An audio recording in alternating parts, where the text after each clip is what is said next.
taking part in the Walk for Gaza in New Haven. We've had a number of speakers.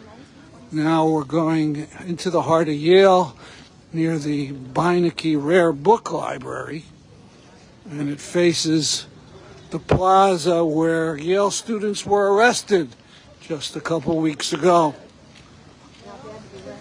And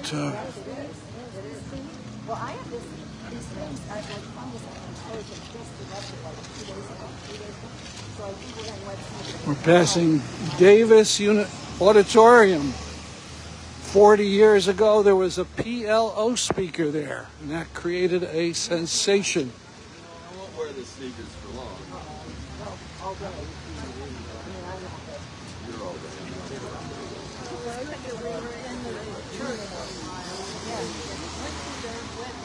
And here we're at SSS.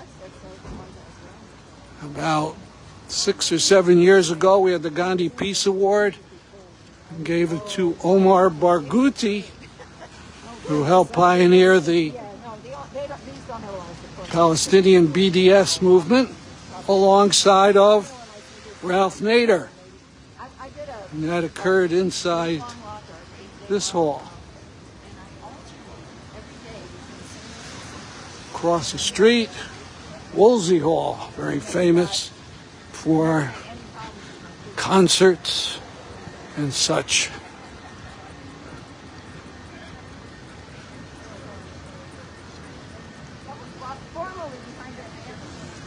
And we're here behind the banner, Walk for Gaza.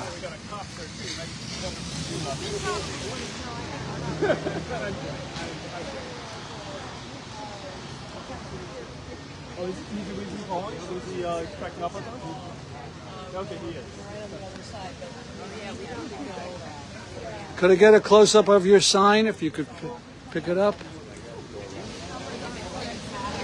Yeah, the numbers are always growing bigger. Our tax dollars at work.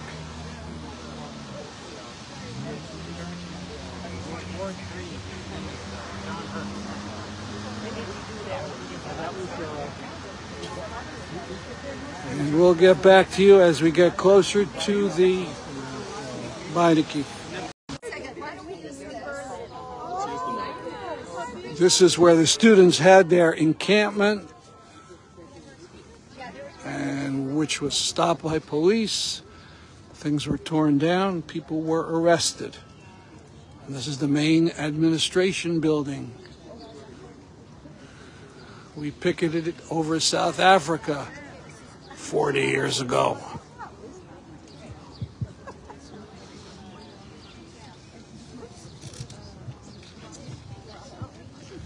And it looks like the weather is... Okay, hi, can everyone hear me? Yeah.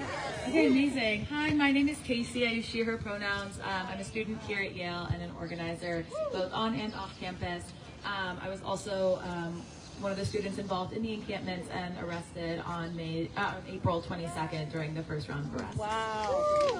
Thank you, Casey. Hi, I'm Nora. Pretty similar spiel. I use she, her pronouns. I'm from New Haven. I also was involved in organizing the encampment and was arrested on May 1st in the second round. So we are standing on Beinecke Plaza right now, but many of us over the last month or so have come to recognize it as Gaza Solidarity Plaza. Yes. On April 19th, students, faculty, alumni, and community members put up an encampment during Peter Salovey's farewell dinner. So while Peter Salovey, the Board of Trustees, and other high-ranking administrators sat inside this multi-million-dollar war center, surrounded by riot cops, we began the start of a 2-week-long encampment. So hundreds of us gathered to imagine a liberated world and create a community unlike any that most of us had experienced here at Yale before. Our demands were, and still remain, as we heard from Kenny, disclose, divest, and reinvest. We demand an end to Yale's complicity in Israel's genocide in Gaza, genocides everywhere, and the U.S. war machine worldwide. Instead of putting their profits over people, we demand that Yale reinvest in its community in New Haven, that it end its exploitative and extractive relationship with the city, and that it pays its fair share of taxes. I grew up in this city, and it is unacceptable that there are people sleeping on the streets while Yale funds the leveling of all infrastructure in Gaza.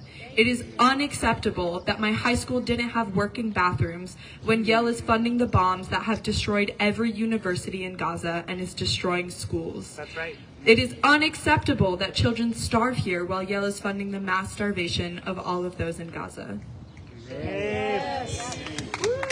So over the course of several days, Yale sent administrators and police to our encampment each and every night. But each night, hundreds of our peers turned out to protect us and stand in solidarity with the people of Gaza. Each night, administration tried to placate us with empty offers and closed-door meetings with trustees we knew would amount to nothing. But we refused to accept anything less than our demands. So on April 22nd, our encampment was raided at dawn, and 49 students and community members were arrested, many of us in cuffs within 45 minutes of waking up. Again, our community rallied, beginning the start of a week of an encampment without tents, with speakers, reflection, art builds, and music. After a week of building our community and regrouping, tents went back up on Sunday, this time claiming cross campus, that space over there, as a liberated zone. So once more, administration tried to get us to decamp, entirely unwilling to engage with us in good faith. They gave us empty promises and threats of suspension, and on Tuesday morning, we were once again raided by almost 100 cops. Shame. Even though our encampment was destroyed, all of our belongings and art seized, and many students arrested and faced academic sanctions, we all agree this fight is far from over. This morning, we just came from sorting through all the seized belongings at 150 York, and it was a necessary reminder of how much beauty and joy was created in the process of imagining a liberated world. So we'd like to share some of the reflections that have been offered to us from people who lived and loved with us in the encampment. I felt restless when I was away from the encampment. There was a cognitive dissonance living two separate lives, one in the encampment and one in my classes, which went about life as normal while a genocide is happening. I was in awe, seeing New Haven radically love us despite how poorly Yale has and continues to treat them. As someone non-Yale affiliated, this was the most welcome and included I'd ever felt. It's the coolest Yale has ever been by far. We're so much more powerful than the police. I felt every single emotion you could have at once.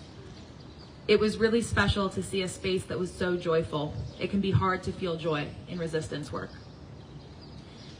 Thinking about how long we were organizing at the encampment and how burnt out I felt compared to the years, the decades Palestinians have been living with something that is magnitudes worse, incomparably so, and just thinking what lessons we can learn from Palestinians that still have so much hope and joy. If we don't believe in a free Palestine, how are we going to get there? During the encampments, there were moments where I really, truly believed. I think as these reflections really show, this movement truly is one that is full of immense grief and also radical love and care for each other and all oppressed peoples of the world. Each day, we carry with us the lessons we learned over these few weeks and remain deeply committed to Palestinian liberation and liberation everywhere. We will see a free Palestine within our lifetime. In